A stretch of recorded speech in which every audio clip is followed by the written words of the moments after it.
Hey, everybody, welcome back to Sports on the Positive Tips. This is where we have conversations at the intersection of sports and faith. Got a little faith at the end to talk about. Um, but we're going to talk a lot of sports today. Kenny, so James Harden forces his way, and the Sixers finally give in and they send him out to the Clippers. Yeah, it's going to be interesting to see how he's going to fit there. I'll get more into that in a sec. Yeah, Houston, Brooklyn, Philadelphia, all forces his way out of all of them. All right. The Raiders last night, they fired their coach and their GM. Their coach only a year and a half in, Josh McDaniels. Were you surprised? Oh yeah, it's giving Willie Randolph vibes. Willie Randolph vibe, yeah. All right, we'll talk more about that. The World Series, Texas is up 3 games to 1. Is it over?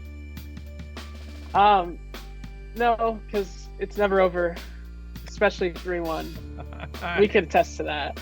Yes, no, that's true. All right, you ready to talk about all this? We'll talk some NFL as well, and we got to talk about Michigan. Oh my gosh, Jim Harbaugh, this is just getting crazier every day. You ready to do Yeah, this? let's do it. All right, all right, let's do it. And This episode is brought to you by KitCaster. KitCaster books you on top podcasts. How do funded startup founders attract prospects and talent? Podcast interviews. How do entrepreneurs with exits find new deals? Podcast interviews. How do C-suite execs differentiate in crowded markets? Podcast interviews. KitCaster books you on top podcasts. Click the link in the show notes for a special offer. Celebrate good conversation. Yeah, hey there, everybody. This is Kenny, and Kenny squared. with Sports on a Positive Tip podcast. Kenny, we're going to jump right in. We got so much to get to today.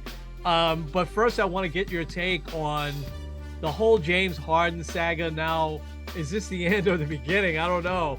But he forces his way. The Sixers finally cave in after all summer saying they're not going to trade him to the Clippers. They wind up trading him to the Clippers. Um, just what's your take on this whole thing? Does this make the Clippers better? Who wins here? Is the 76ers win with this? What does this mean for Joel Embiid? Joel Embiid, give us your thoughts. Yeah, there's a lot that I could say here. I'm just gonna say this though. First of all, on paper, the Clippers look like a great team, but they've also looked like a great team for years, and they can never stay healthy. And also, Westbrook and Harden now have been on three different teams, and they've only been on one finals. So, like, I don't know if it's gonna work. Um, I mean, I also wonder, like, next year he's a free agent. Is he gonna have anyone that wants him? Like, I know Kyrie was like one of the guys where you kind of figured no one would have a spot for him. Is Yeah. Harden kind of that second guy? Yeah. Yeah. I kind of I kind of get the AI Mello type of vibes where it's like, although Mello's a little different, where he was really good, but then no one really wanted him, so he just kind of added a league. Yeah. And I don't know, that's kind of the vibe I'm getting. Yeah. I don't want to keep killing James Harden. I did like how he changed his game, and he continues to pass a lot. I used to just wasn't crazy about his game because he just used to shoot. That's it. But the last few years, he's become more of a playmaker, maybe second or third in the league in assists last year, I want to say. Um, but you look at the Clippers, Ken, they've got Kawhi, they've got Paul George. Let's just stop there with those two guys, great individuals. Kawhi's the only one that's ever won anything. Um, but they can't stay healthy. Every year they're out. Now Kawhi says he's healthy, says he's not going to do the load management thing this year, but that remains to be seen, right? But ultimately those guys get hurt, and Paul George ultimately hasn't done anything really in the playoffs, right? Now we have Westbrook. You add to the mix. I've been very outspoken that Westbrook for years has been one of my favorite players. Um, but I think he's past his prime. And I think one of the things that we didn't see with Westbrook is that his game was just really, really I'm with predicated on a lot of speed. you. And I mean, so he is predicated on speed, and he never really learned how to, now that he's not as fast as he used to be, really work on the rest of his game. Almost like a pitcher who gets in their 30s and they lose a few miles an hour off their fastball, and they don't become a pitcher. They still try to blow people away, and so you have those three. Now you've added James Harden, and you said this a few seconds ago. He hasn't won anything. He's won scoring titles, but he hasn't won anything. And how long before he says, "Get me out of LA"? Maybe he'll be there for this year, and then, like you said, he's a free agent at the end of the year. But he's getting paid $40 million this year. And so now here's the other thing with the Clippers. The Knicks and Carmelo, right? We loved Carmelo. And we saw this with the Nets and James Harden, where the Clippers just emptied the tank, right? They traded all of their depth. They traded just about their whole bench to get him, plus a couple of draft picks. And so they obviously are going for it now, but it's just a weird, it's hard for me to envision those four really working together. It's hard for me to envision George and Kawhi, they're healthy all year. I don't know, man. And Tyronn Lue is such a great coach, but maybe he could pull it all together. I don't know. Yeah, I mean, I guess you're looking at Ty Lue. He's great, but also like you said, they need to have everyone healthy, and that happening alone would be very, very surprising to me. Yeah. I don't know. All right. Well, we'll see. That's not the main thing we wanted to talk about today. We'll come to the Raiders in a bit when we get to the NFL, but let's jump to the World Series. And so Texas just smoked them last night. I jotted down here, Ken, for me, the key for both teams has been the bullpens, because Texas's bullpen in these last few games has really, really stepped up. When Scherzer was hurt the other night, John Gray came in. He did a great job. Then the rest of that bullpen did a great job the rest of that game. And the D-backs, whose bullpen had been good through most of the postseason, has been awful the last few games, particularly yesterday, where your boy Miguel Castro got just tattooed. I guess the Mets now won that Joely Rodriguez trade, but I think that's kind of been the key. Almost like the D-backs bullpen looks tired to me, whereas that had been a strength, for them. What's your thoughts on the series now? And is it over now that the Texas Rangers are up 3-1? I won't say it's ever over, mainly because it's still 3-1. We saw that right here in Cleveland. Right. But also, it's hard to come back from that.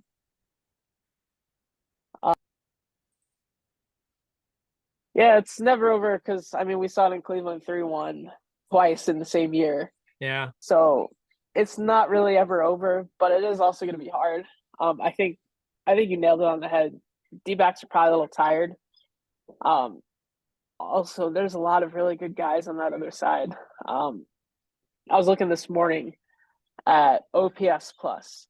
I know a lot of times it's kind of an overrated stat, but Texas currently has, or for the regular season, all of their starters had an OPS of either 90 or better, which means that they are at worst 10% below league average. Only two guys are below 100. Right. And then they also have two bench players that had over 350 at bats, that were also OPS plus of 100 or better. So they have really good hitting. And I think the guy, and he might end up winning World Series MVP, because I think it would have been Garcia until he got hurt. Yeah. And who knows? I'd be a little surprised if they still gave it to him. Yeah. But the guy you're probably looking at is Corey Seager. Oh my gosh. He's doing it again. He's definitely our modern day Mr. October, yes? Yeah. Oh yeah, they showed his stats, and he has pretty much the same stats as Reggie Jackson. Unbelievable. Obviously, like more playoff games because of the longer format and all, but yeah. but yeah, I don't know. And I saw a tweet this morning, and I'm like, oh yeah, that's kind of true. The Yankees could have had Corey Seager, Ah, but they're picking Volpe, and I think Volpe will be good. yeah, But we don't yeah, know. yeah, yeah, yeah, yeah. Um, but also like, is Nate Eovaldi's going tonight, right? I think For so. Yeah, yeah, yeah, and he's been really good. yeah, Um, yeah, yeah, and I don't know, it's gonna be hard, and it'll feel weird. Chapman gets he usually hasn't been doing the final out anyway. He gets in there and nails it down. Um, I don't yeah. know. Texas, it's gonna be fun though, because like I always like when you get a team that's never won it. Like I think of the Nationals in 2019, like that was such a fun celebration. Yeah. Um, it'll be kind of weird because if they win tonight, it'll be in Arizona, Yeah, but yeah. it'll still be good. It'll still be good. Travis Janikowski, who I liked on the Mets because he offered some speed. He was great in the outfield, but he couldn't hit with the Mets. He comes in last night, gets his opportunity to play, and he's smacking the ball all over the place, man. And he actually had a good year. He had 263. I know with the Mets, he couldn't get over 200. And I hated when the Mets let him go because I wanted to see him do well. And then he's up against Castro, who did extremely well on the Mets. I hated that trade, but boy, he hasn't been good. He gave up the game-winning home run, and last night they broke that game open against him. I think it's going to be tough for the D-backs to get this back now to Texas.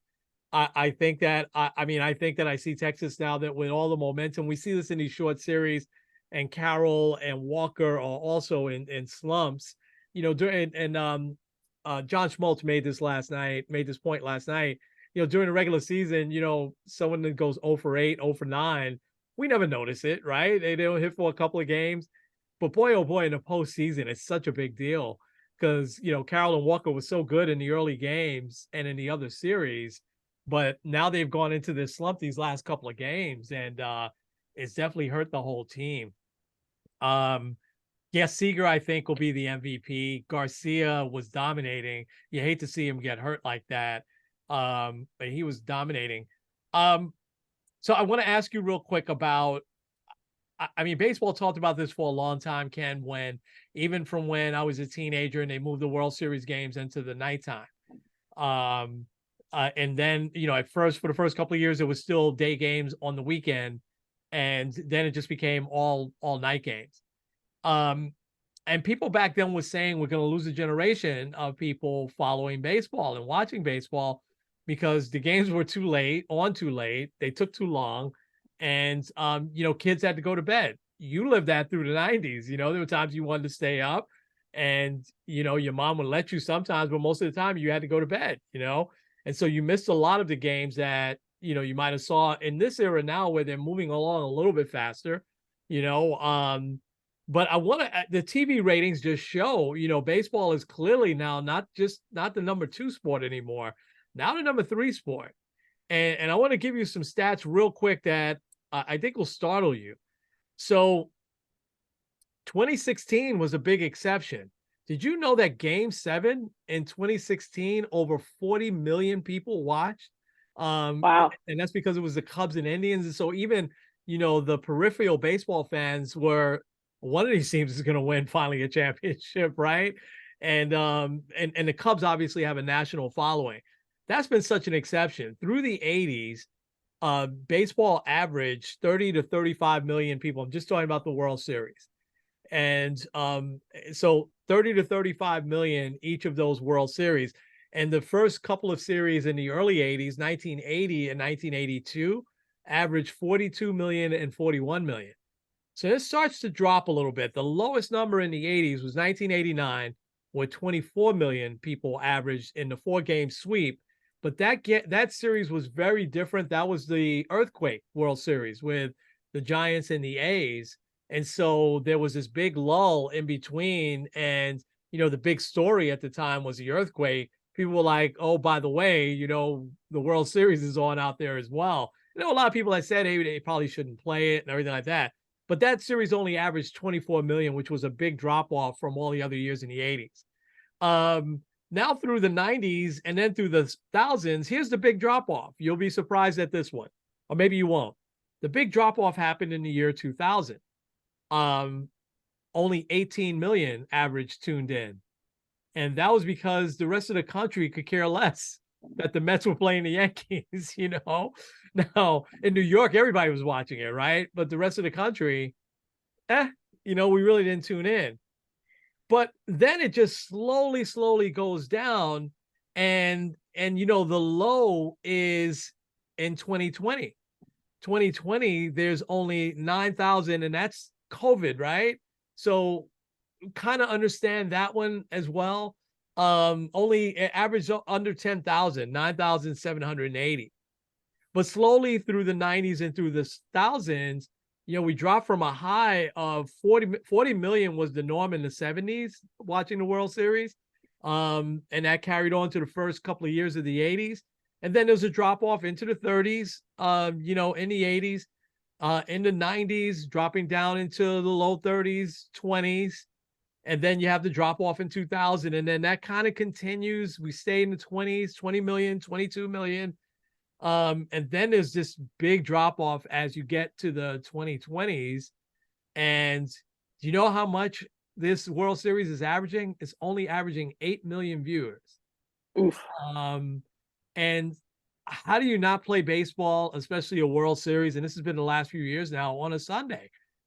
Sunday's a big baseball day. I know Sunday's a big football day, but now it used to be they would stop Sunday night football and move. That's how Thursday night football, by the way, came into play, because back in the 70s and 80s, when Sunday night football started coming on, I want to say the 80s and 90s. I think Sunday night football first started coming on sometime in the 80s. And I think they only used to do half a season. I remember TNT had Sunday night football for a while, and then ESPN for a long time. But they would only do like half a season. And then when they did the whole season, that was a big deal with Sunday night baseball being bumped to ESPN2. Remember that? But Sunday night football would pause on the nights that the World Series was on. Now it's the opposite. Baseball doesn't play on the World Series on Sundays because the World Series in football is on. And oh, by the way, Sunday Night Football averages about 30 million viewers. It's the highest rated show of all the primetime shows during the week. Kenny, what happened, and can baseball get it back? Well, what happened is we see the Rangers and the Diamondbacks. Okay. No shade to them. They obviously deserve it and are in there. But I would bet, especially on a year where pace of play was up, attendance was up, if you saw, say, even the Yankees and the Diamondbacks, or the Astros and the Braves again, or the Phillies and somebody, I feel like having one small market team is fine, but having two just really kills the ratings. This is fun for baseball fans because they're very baseball fundamental teams, but also Corey Seager's great, but he's not a household name like Mookie Betts or an Aaron Judge or a Shohei Ohtani. So I think that also kind of adds to it, because you look at, say, the NBA, Milwaukee's not a big market, but Giannis is so big in the sport that people will watch it. Mm-hmm. But it's the Angels. They're not the Dodgers as far as their market share goes, but still Shohei Ohtani in the World Series, I bet you would be a $25 million or 25 million viewership type of thing. Yeah. So I think that's part of it. It's hard because you can't compete with football. Even they played Monday night, but still Monday Night Football, I would bet really good money, did better than it. No doubt. No doubt. But I think that's one of the things. I think baseball can get it back if you see one of the more traditional type of teams there. Because even the Astros will bring a lot of viewership because people hate the Astros. You get a team like the Red Sox in there. You get a team like the Yankees. Hopefully not the Red Sox. But if you get a team like the Yankees in there, the Dodgers, this is the first year since I think 2016 that either the Dodgers and the Astros aren't in the World Series. But you get some of these teams with national followings, and you get like a crazy storyline. Like, I mean, I would love to see this, but like the storyline of Aaron Judge going for his first World Series will get a lot more attention in and of itself. Yeah. Especially as like captain of the Yankees and being like the leader there. Mookie Betts going back to the World Series. Wherever Shohei Ohtani lands, even not as a pitcher. Like, or imagine if his pitching debut for, I don't know, the Mets is game 2 of the World Series next year. Like, how wild would that be? Yeah. Yeah. You made such great points there, and I think you really nailed it. And the first point that you made there was I was surprised. But I probably shouldn't have been once you laid it out. I was surprised because I feel like this was a season where baseball has come back a bit with the pitch clock, the games being faster. I don't know how many times I texted you. I'm like, this is great. It's not even 10 o'clock and the Met game is over, and so I thought that it would bring a lot of eyeballs. But so I'm going to blame though baseball and ESPN a little bit, because we talked about this with the Baltimore Orioles, right? Over 100 wins. And it wasn't until late in the year where they landed on Sunday Night Baseball. I was like, how can we never see this team? They're never on national television. And it's the same with how many times were the Texas Rangers or the Diamondbacks on Sunday Night Baseball, or on, they didn't highlight any of these teams, and I always saw Sunday Night Baseball, every team was supposed to be on it at least once, but I guess that's not the case. No, I don't know if that's the case. That used to be a football rule. Used to be a football. I know that's an NBA rule. I know. And I know that's an NBA thing on TNT, right? That every team has to be on at least once. So a lot of unless you're a baseball fan, even us as baseball fans, I wouldn't have been able to name the Diamondbacks starting 9. I mean, I knew some of the players. I knew Marte because he's been there for a while. But even Texas, they have rookies and young players that I didn't know. I just knew Bruce Bochy is a great manager and that they were going to be better this year. We knew Simeon and we knew Corey Seager, of course, but you nailed it. And I think baseball next year, they need to be a little bit more flexible and know that the fans that are watching Sunday Night Baseball, would like to see, the Orioles against, the Yankees, or the Orioles against the Twins. The Twins was another team we never saw on TV, until it got to the playoffs. And, but here's the other part though. You're right. There's really no star in this series, right? That's why everybody wanted to see Max Scherzer do so well, because he might be the most well-known star, right? On both teams that's still playing. But you're right. There's not a storyline, right? If the Angels, were playing, I don't know, the Dodgers or, the Braves or something like that, then certainly there would be a storyline there, right? With Shohei, with Mike Trout finally in the World Series. So I think that's a great point. But this is a new low, man. Only 8 million people, watching nationally baseball showcase. And they're actually missing what's been a pretty good series aside from last night. The first 3 games were actually pretty competitive, Yeah. I pulled up the Sunday Night Baseball schedule here. Yeah. For the year. So do you want to take a guess at how many times the Texas Rangers were on Sunday Night Baseball? I'm going to say 1 at the most. Yep, once. April 16th against the Astros. Yeah. Okay. What about the Diamondbacks? You see, I don't remember seeing the Diamondbacks at all on Sunday Night Baseball. This might have been, and I'm going to get to that other point in a second. It feels like a flex game, or otherwise they just kind of lucked out.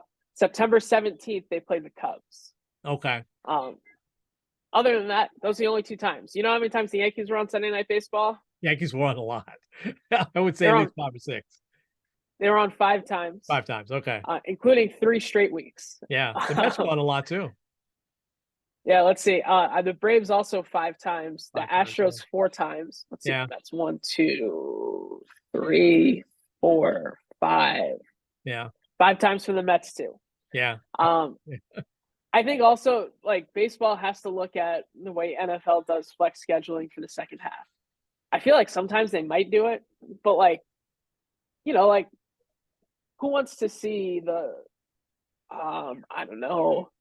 I know we'll talk the Raiders. So let's say like the Raiders and the Cardinals in week 16. Like no one wants to see that. Well, here's where and I'll give baseball a little bit of credit here because the NFL for a long time they didn't consult the fans on this, right? So again, now let's put ourselves in the fans' shoes because we're fans. If I have tickets to go see, let's just take that matchup, right? Well, let's take another matchup. Let's say Cowboys and Dallas are scheduled for a 1 o'clock game on a Sunday, week 16, and NBC and the NFL move it to Sunday night. You're not gonna be happy about that if you have tickets to that game. It's the same it's the same with baseball, right? If I've planned now, I've got these tickets for a couple of months. I want to see the Mets and the Cardinals Sunday afternoon, 1 o'clock. Oh, it's been changed to Sunday night. I might either give those tickets away or not even go. You know what I mean? So I think that's why baseball has hesitated to take the football has done that for a while now, right? They've had that flex. They're doing flex Monday night, right? I think next year, I think they're going to flex Monday night, the second half of Monday Night Football too. And so it's I think that baseball could get it back, but they need to look at the regular season a little bit more. And listen, nobody knew that the Texas and the Diamondbacks would be in the World Series, right? Most people picked, I don't know, the Braves and the Yankees or Braves and the Astros. But as those races heated up in August and September, and you saw the Diamondbacks, the Diamondbacks were in first place on July 1st. They went into the tank in the summer, but they were leading the Dodgers by like 5-6 games, So, I mean, you kind of knew that they were a much better team than they were the year before. So I don't know. Yeah. Yeah. All right. Let's jump into football. What a last few days this has been in the NFL. Let's hit the Raiders real quick first. What's your initial reaction? They fire a coach that they signed for 6 years after only a year and a half. Now, Josh McDaniels, I've never been a big fan of his from his time in Denver.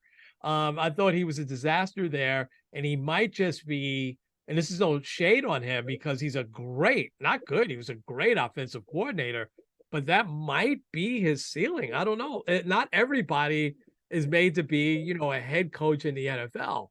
But the Raiders invested a lot in him, gave him another shot here, and now they fired not just him, but the GM too. What's your initial thoughts? I don't know. Raiders are a mess. It's hard to I feel bad for him because like I said before in the open, kind of gives the Willie Randolph vibes of like getting fired at 1 o'clock in the morning or whatever it was. That's awful. I don't know. It just kind of seems weird. Yeah. But I'd seen someone talk about this earlier that obviously they didn't do anything in the trade deadline, but also like what shot do they have of making the playoffs at this point? I mean, they're 3-5. 3-5. So I mean, they still got a shot, I would think, but and it came through since we've been on that they are benching our guy. We both like Jimmy Garoppolo, but it looks like he's getting benched, not starting this game. Oh, so they're going in the tank then. Which okay, I guess maybe. That makes sense. Yeah. But also most coaches, especially when you have like the chaos that they've had, like it doesn't turn over in a year and a half. And I think you need to give them a little bit more time.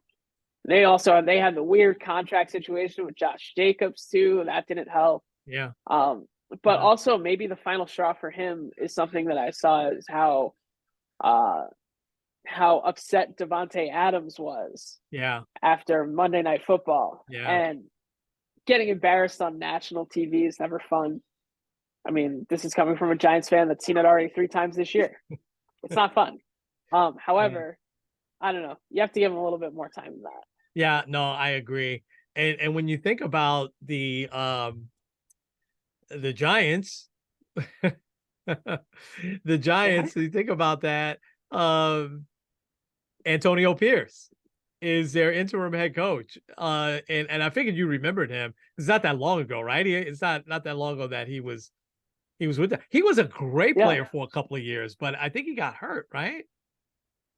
Yeah, he had gotten hurt. I believe he was on first the first win against the Patriots. So that would have been Super Bowl 42. It's like 2007. He was their leader then too, man, if I remember right. I mean, he was an excellent player. He was all over the place, linebacker, you know. And I'm often I'm often curious That's why the coordinators don't move up like that. One of the coordinators, but the philosophy I think in football is that then who would take the coordinator's place, right? So you take a linebacker coach, you can have somebody probably else fill in and do that and make them the head coach.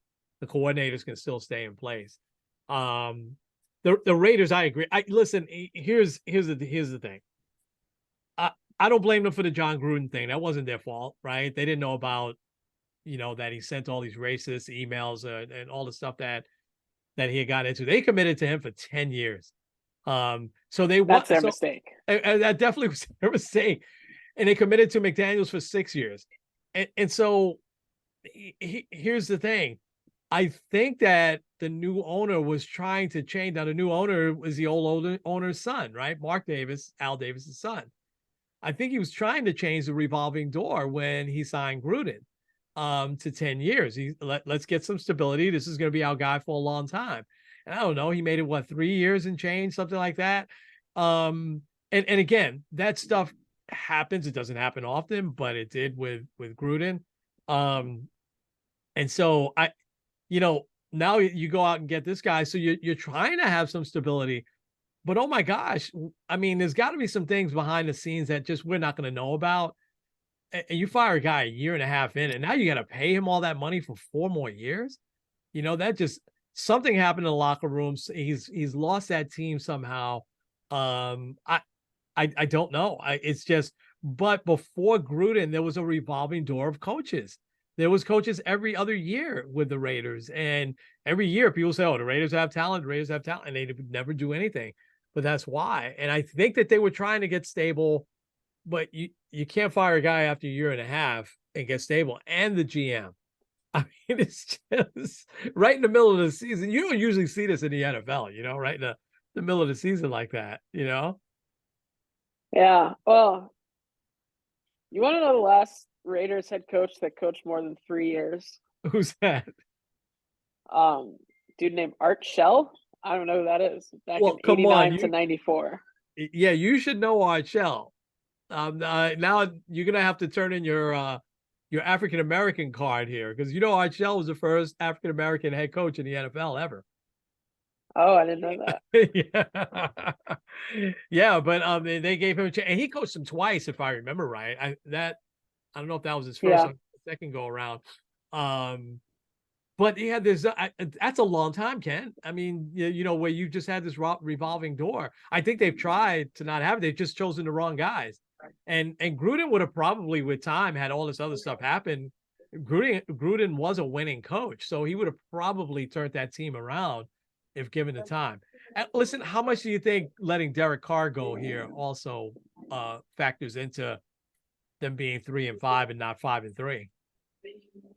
I mean, I think it factors in a little bit. Yeah. Because also he hasn't had a great season himself. Yeah. But yeah. I know this. It definitely factors into Devontae Adams being unhappy. Yeah. And he probably wanted out of there. He might have. I don't know if they'll ever say it. But he might have asked for a trade. And then they're like, "Nah, we're good." Yeah, don't worry, we're gonna get rid of the coach at 1:00 in the morning or whatever. Yeah, well, now, so who are the Giants playing this week coming up? Are they playing the Raiders? Yes, they're playing the Raiders. Yes, against. No, that's not good because their old teammate. Yeah. No, it's not good. Why? Tank. At this point, it's just better to tank. But I think the Raiders will be fired up, though. I really do. I think they'll be fired up. All right, what's your thoughts on the Giants? You said tank. Listen, why can't this guy throw a pass? I don't get it.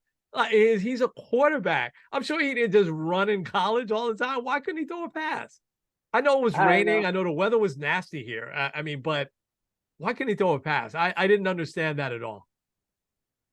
I don't get it. Well, because I understand if it's, oh well, I'm technically the third string, and the first two guys get hurt, so I'm not really assuming that I'm ever gonna get into a game ever. But like, still, you never know. Like Brock Purdy never thought he would get into a game, This is true. Yeah. so Yeah. I don't like, get it. Yeah. yeah, I don't understand. That's why I say at this point, like right now, if the season were to end today, the Giants would have the fourth overall pick. Um, and it's a very good quarterback draft. I You're know they're still probably thinking still they'll not get a going to draft. quarterback. Wow. Okay. I don't think they will. I think they should, but I Okay. don't think they will. Okay. I think they'll go with they'll either trade down to get like a receiver or lineman Yeah. or Yeah. draft one themselves. I don't know. Yeah. Well, the offensive line has been better, than it was the first part of the year. Two things from the game on Sunday. Well, that was one. Two more things.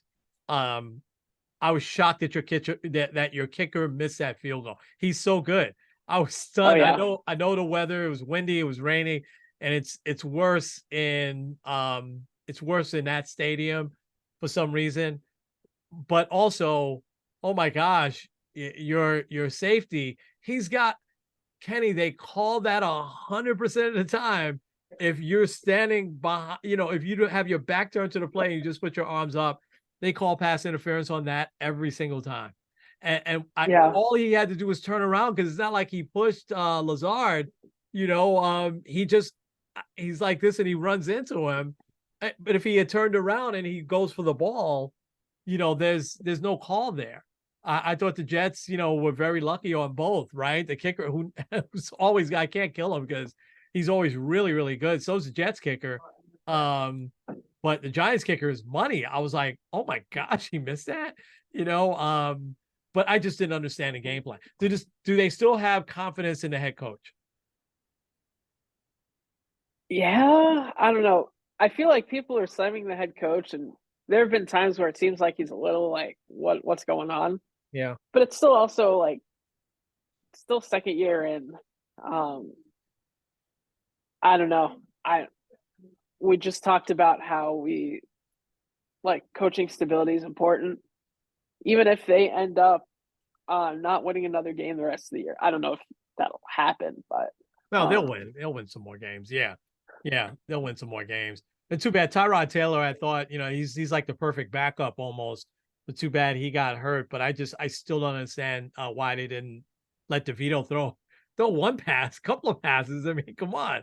I didn't get that at all. The Jets at 4-3. I'm happy with them there. They've got a tough one Monday night. Not San Diego, the LA Chargers come in. That should be a really good game. We'll get to what are you watching in a minute or so. Talk to me about the Browns and their loss to Seattle. What was your reaction there? I didn't really watch a ton of the game, but I don't know. Kind of, they seem weird at quarterback as well, but also like because it seemed like at first Deshaun Watson was going to play, but then now all of a sudden he's not. Um, and he hasn't played that great anyway. Yeah. Their defense has been pretty good, although the last couple weeks against the Colts now and also the Seahawks. I mean, they've shown a little bit of the cracks in there, but Yeah. still, it's really good defense. Yeah. I don't know. The Browns kind of seem like that team that's a little. I don't know what they're doing yet. I don't know what to think about them. Yeah. They're in a tough division right now. Everyone in that division's over 500. Yeah. And I mean, the Bengals are starting to get hot.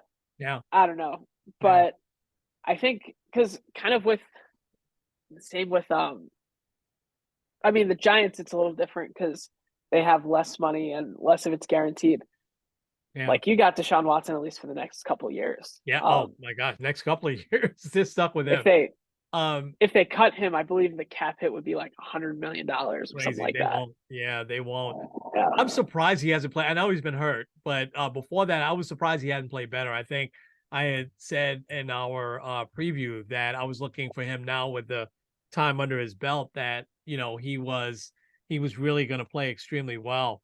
Yeah. I mean, the Browns are right there. Seattle's a very good team. That I like what they're doing.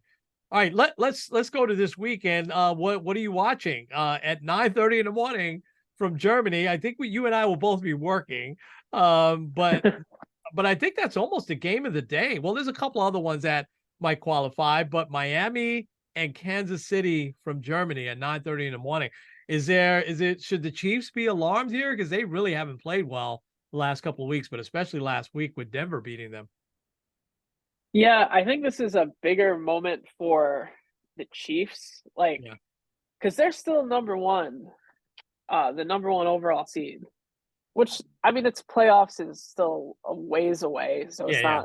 Yeah. it's not worth it to go there. But like Patrick Mahomes has not looked that great. It looks like he wants another receiver. Obviously, at this point, he's not getting one. Yeah. But I don't know. Yeah, I think it's a big game for them, especially kind of proving to others that yes, we are still the top dog in the league, especially a team like Miami, who not only like this would be a big game for playoff implications, but Miami can really make a big statement after their defense has not looked great all year. But if they can go, Tyreek Hill can run all over the field on what's been a pretty good Chiefs defense. I think they can. Like, this is a big game, and I do agree. I think it's number one game of the week, but there's I think a couple other ones that are pretty good. Yeah. So let's go down. Let's go down the road there at 1 o'clock. I would think that the game to watch would be Seattle at Baltimore. Yeah, I that's think the one I was looking at. Great matchup there. I like the Ravens in there. I think the Ravens have the Ravens always have that good first half, though. It'd be interesting to see what they do in the second half. But I think they're playing well. Then you certainly have the Giants at Vegas at 4 o'clock, and then your two biggies at 4 o'clock. And these are the ones you probably were thinking about. One is Dallas at Philadelphia. I mean, the Eagles are playing extremely well. What are you thinking? Dallas at Philly? I think it might be Philly, but every time I think I vote against the Cowboys, end up winning. So I don't know. Yeah, it was a great comeback win for the Eagles, right, against Washington this past week. I like Philly there, but then the emotional one, right? Buffalo at Cincinnati, and DeMar Hamlin coming back to Cincinnati. I can't imagine what he's going through or what would be going through his mind. I read something this morning that he said it's going to take courage. He said, but I'm ready. So, but putting him aside for 1 second, that's a huge game. Joe Burrow is healthy. He ran, I think, for 70 something yards. I watched a good chunk of that game. I love that, right? A 425 game. I have no rooting interest. It was the Bengals and 49ers. And the Bengals played almost a perfect game. They looked like they did a couple of years ago. And it was because of Burrow, and Jamar Chase is just so good. I like them in that game, but it's big for Buffalo. I think they've got a lot to prove. Yeah, I think Buffalo, but also the Bengals, because I think they've looked really good the last few weeks. Yeah, but still they're 4-3. Yeah, and sometimes in the NFL, if you put yourself in a bigger hole early on, it's harder to climb out of. Yeah. But if you look at, like, there's such a huge difference between being 5-3 and 4-4. Yeah. But also Buffalo, they've been on the roller coaster all year, and there's been times where they've looked dominant, and there's been times where they're like, "What is going on?" Yeah. Yeah. Like, Sunday night against the Giants is one of those examples where it's like, they scored 9 points on you, and what's going on? Yeah. So, I don't know. It'll be interesting.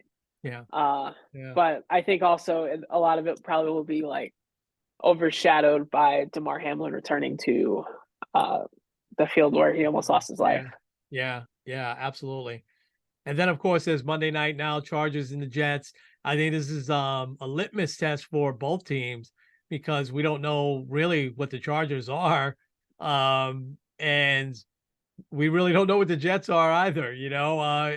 I mean, Zach, well, some of his throws were horrible on Sunday, but he made the big plays when it counted. and he's getting out of the pocket a little bit better than he was at the beginning of the year. But I don't know what to make of both teams. I mean, certainly I'll be rooting for the Jets, but it'll be interesting to see what the Chargers bring to the table. Yeah, and it's weird because the Chargers should be a lot better than they are. Yeah. But also like hardcore hitting the panic button if they lose. Yeah. Because you're looking at being 3-5. You're already chasing the Chiefs as it is. And then obviously all the questions are going to be around their head coach and how long is he going to stay. Yeah. Kellen Moore hasn't really remember everyone was like, oh, Kellen Moore will take Justin Herbert to the next level. I haven't really seen that. Yeah. Yeah. Yeah. He's the most talked about non-head coach that I know of. Him and Eric Bieniemy, we talk about those guys more than the head coaches, but I agree. I had forgotten about that. So it's going to be a good week in the NFL. World Series, by the time we talk again, will be over.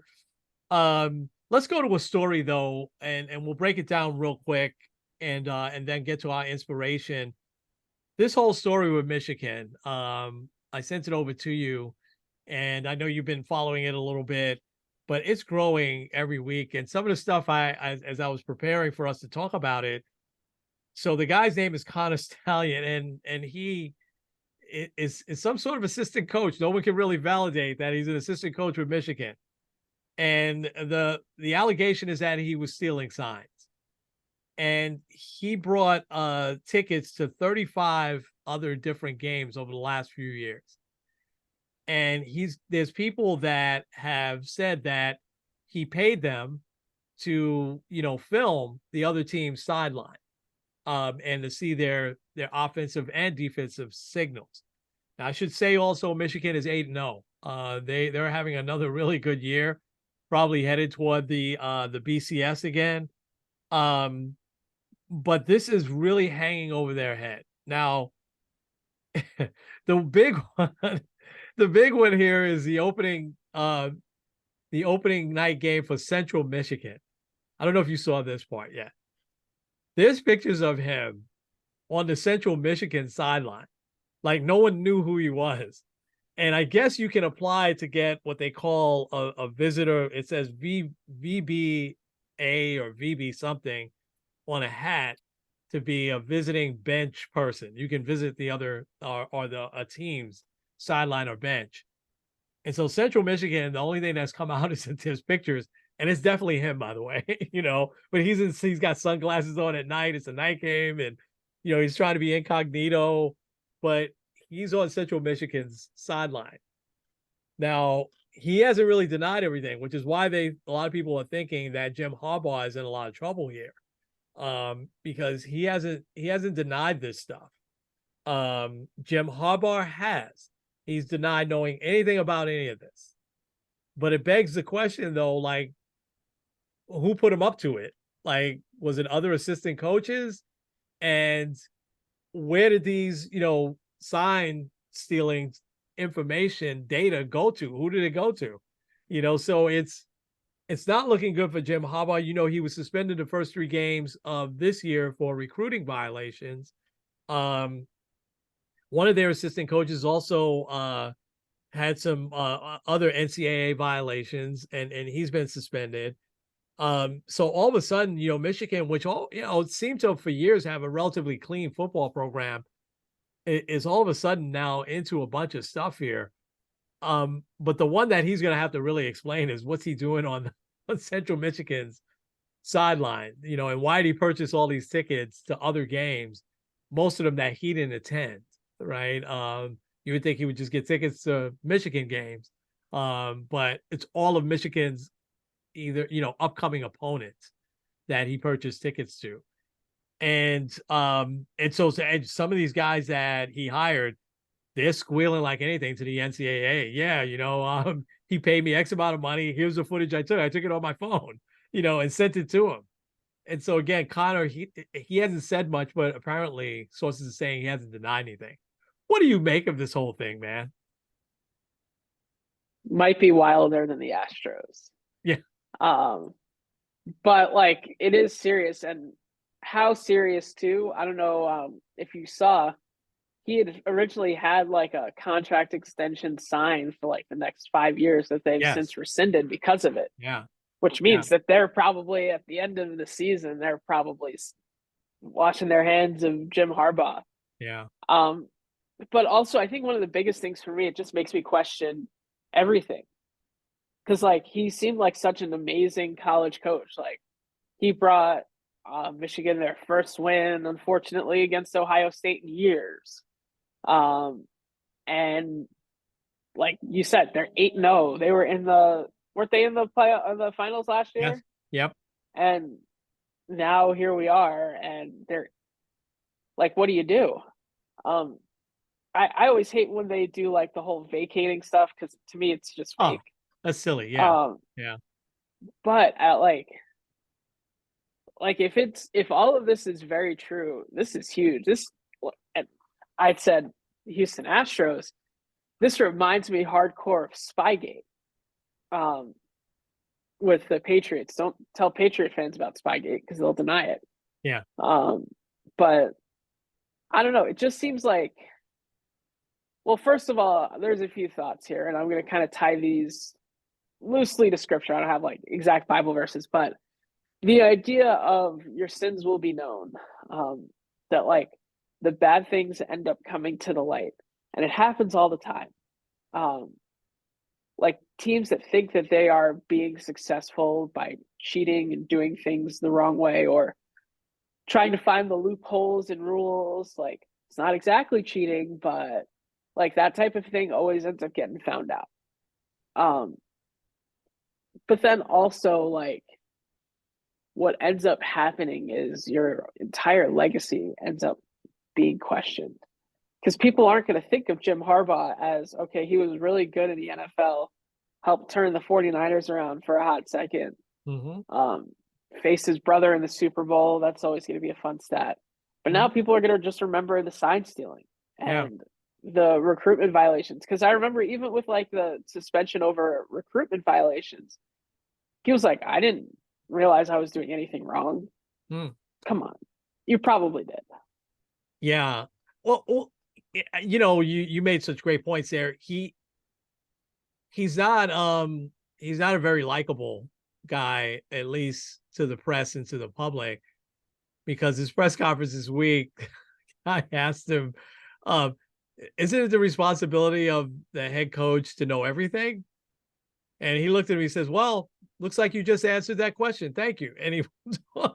I was like, wait a minute. No, we didn't. You should, that was either yes or no. Or I think most reasonable people would say, yes, it is, but it's impossible for me to know everything, you know, but this, you would think that he would have known about, and he's 100% denying it. And if it comes out that he did know about it, you know, what does that look like? Yeah, you're right. Michigan, he'll be gone from college. Maybe somebody will hire him in the NFL. But I think in the Patriots NFL, will hire him. The Patriots will probably hire him. That's funny, yeah. You know, the president, I saw this on Pardon the Interruption the other day. Mike Wilbon was incredulous on that. Could the NCAA prevent an NFL team from hiring him? I think he forgot about Jim Tressel, because remember Jim Tressel, he had the Colts wanted to bring him in as their coach, and something blocked it, and he wound up just being like a consultant with them for a few years, and then he disappeared.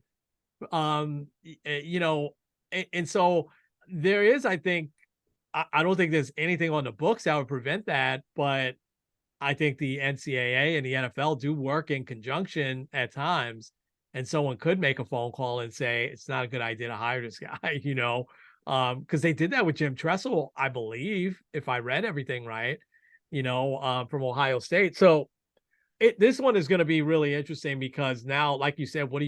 You know, they're 8-0. They're probably headed, you know, towards the championship again.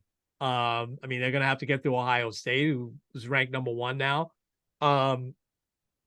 But now what do? They're looking for the commissioner of their league now, of their conference, to maybe step in and do something, because the NCAA is going to take a long time, you know. But if he's denying it and you don't have evidence that he was involved, what do you do? I don't know. Yeah, the NCAA isn't going to do anything until after the season's over. Right. Yeah. Because also, like, Michigan is still one of the biggest brands in Yeah. college football. Yeah. And, Yeah. like, we could be staring our fate. Like, right now, in the first college football rankings, Ohio State was 1, Michigan 3. Imagine the college football championship game, Michigan against Ohio State. First of all, here, people would be crazy. Yeah. But Yeah. also, I think just, like, nationwide, like, that's arguably the greatest rivalry in college football. Yeah. Like, that would be huge. Yeah. That would be, wow. Well, we'll see. This is gonna really, this is gonna be. You got to look up the picture of him on the sideline of Central Michigan. Does he think that there's not cameras out there these days? I mean, there's cameras everywhere that nobody would spot him, especially when this came up. People snap everything with their phones too. I Like, know. I know. even if there's not actual cameras, like, Yeah. anytime you're out in public and people kind of know you, they're gonna take a picture. Yeah. Or they're taking a picture of something else and they're like, hey, I recognize that guy. Yeah. All right, you ready to get to some inspiration? Yeah, let's do it. All right, I'll do mine quick because I know you've got a really good one as well. Jeff Saturday is my inspiration today. I saw something showed up in my feed, and he's going on and talking about his love for the Lord and Jesus Christ, and what it was he was saying how we should be supporting our veterans, right? But it's like a 30-40 second testimony from him, so I had to look it up, and I did not realize what I'm about to read here. So last year, people were saying, well, how the heck did he get? I think you and I talked about it when the Colts fired Frank Wright, right? Around this time in the season last year, Jeff Saturday, came out of the, ESPN booth and became their head coach. And we all said, that's an odd thing. But then the owner just kept saying, I don't know if he can coach or not, but I know this guy's a leader. And he is, and he was. But coaching really doesn't seem like it's going to be his thing long term. And so this article goes back to when they chose him. It says, Saturday told the media that his wife, Karen, made prayer a part of their decision-making process once Robert Irsay asked if he would be interested in the role of being a head coach. We had the conversation, we talked about it and prayed about it. Then as the day progressed, we finally came to a conclusion, but it was a 12-hour whirlwind. Irsay pointed to Saturday's leadership abilities as one of the primary reasons he felt the 47-year-old was the best person to take the team forward rather than promoting someone else on the coaching staff. I gleaned a lot. This is Saturday saying, and I continue to grow as a leader, but I think that's probably my strongest quality is that I'm a leader of men. I don't shy away from it, and I'm excited about it. That passion, that's my passion, and I love it. Football just happens to fit that mold, but that's what I love, where I can do the two things I love. I can lead a group of men and coach football. I'm not going to say no to that.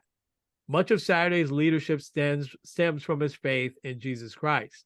During an appearance on the Sports Spectrum podcast in 2018, Saturday explained that he did not become a Christian until he reached the NFL and got invited by teammates to Bible study. It wasn't too long before other members of his family, beginning with Karen, started following Jesus as well. What stands out to Saturday from his 14-year career, which includes the Super Bowl and 2 All-Pro selections, are not his accomplishments on the field, but the people he was able to impact off of it. I remember the relationships. That's what my wife and I sit back and look at and love. That's what the NFL for me was really about. The wins and losses, Super Bowl, it's all cool. Ring of Honor, all good. Pro Bowls, all good. But real lives changing for the better and still making it and still moving in the right direction are the things that I look at most fondly. Saturday also joined the Transform podcast to discuss parenting, the importance of faith, and the challenges of finding peace. He said on the podcast that giving his life to God has helped him be less stressed and frustrated when things don't work out the way he'd like them to. He's ultimately in charge of all the results. And as long as I'm doing my part of doing what I feel led to do, prayerfully, gratefully, the way I'm going to live, I feel like I'm moving in a direction that God has asked me to do, and the best results are now in his hands. Really inspirational. Totally understand why they wanted him to be a head coach now. Sort of like a Tony Dungy like figure. And I was saying this before I even came across that he has grown on me as an analyst, because obviously preparing for the show, I'm watching a little bit more, ESPN these days, and he's dead on. They should put him in the booth because his insights are just really concise and exactly dead on. I'd love to see him get a shot at, being in one of these booths and talking during the game. So Jeff Saturday, my inspiration today. That's a good one. I didn't know that. And I remember when that happened, we're like, wait, what? Why is he doing that? Yeah. But yeah, it totally makes sense. Well, mine is a very larger than life figure. He actually set a record for the tallest ever man to win the Roberto Clemente Award. And I'm talking about this year's winner of Aaron Judge. And actually, when they announced it, he had said that he models his game after Roberto Clemente. Really? Wow. Not just in his play, like he's not just in like the offensive play, but also defensively, which is why he takes such pride in like playing strong on the defensive end. And he also says that he models it after his play off the field. And so Aaron Judge won it primarily because of a lot of the stuff that he does. He has the All Rise Foundation. I'm just going to read this here, which focuses on inspiring young people to become responsible citizens in the Bronx, in San Joaquin County in California, and Fresno County in California, communities that are near and dear to his heart. Obviously the Bronx, because that's where he is, but also he grew up in California. So he does a lot of different things with giving many grants to charities, including the Bridge to College and the New York City Autism Charter Schools, who both received grants in 2023. And also something that he's done recently is he has done a lot to campaign for positivity on social media. So he has this thing called All Rise to Help, which actually I have one of the bands because we were featured as one of the people on there on his Instagram page. Yeah. So basically you can nominate people that have like a positive thing to say on social media, and typically they'll honor, I think it's every month or every couple weeks or whatever, like a child, and then as well as like a community leader. So wow.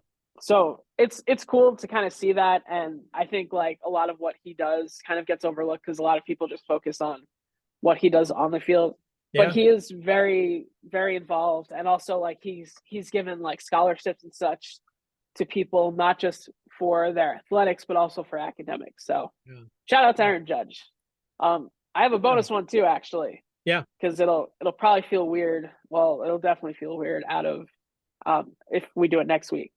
Your boy Tommy Pham, he had a shot to have a very exclusive record of being the only player ever to go 5 for 5 in a World Series game.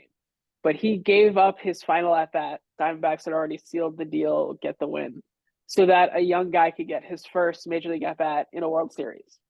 And also like people were kind of getting on him for doing that on social media. He's like, I want to give this guy an opopportunity, so leave me alone. Yeah. So yeah, shout out also to Tommy Pham. I thought that was great. I read about it the next day because I think I had went to bed because the Diamondbacks had the game. I like Tommy Pham. He was one of the best. Actually, he probably was their most consistent player in the first half. I hated what he did with Jock Peterson. I thought that was, childish and high schoolish. But he's carried himself extremely well all the years he's played. And he's a solid player. I just want to go back to Judge for a second. I did not know that. You said a lot of things that I didn't know. I knew he was involved in a lot of stuff. I wasn't surprised that he won the award. I'm surprised that he's a couple of generations removed from Roberto Clemente. Roberto Clemente was when I was a kid. I mean, his last game was in 1972, and I was 12 years old. And, so I'm surprised that he looked to, 2 generations removed to find a role model like Clemente. I think that's awesome. Yeah, and I wonder if that's why he also likes playing right field. Yeah. Yeah. Um, but Yeah. also I know he really enjoyed because they did Roberto Clemente Day Yeah. at in Pittsburgh, Yeah. and I know Yeah. I believe he had custom cleats for it too. They So were playing the Pirates, right? In Pittsburgh on, yeah. Yeah. Yeah. yeah, Oh, the odds of that, right? Yankees being in Pittsburgh on Roberto Clemente Day. That's a great one. I love that. Shout out to both, but definitely shout out to Aaron Judge. All right, you ready to take us home? yeah. This is Kenny Squared N Kenny? with Sports on the Positive Tip. We'll see you guys next week. All right.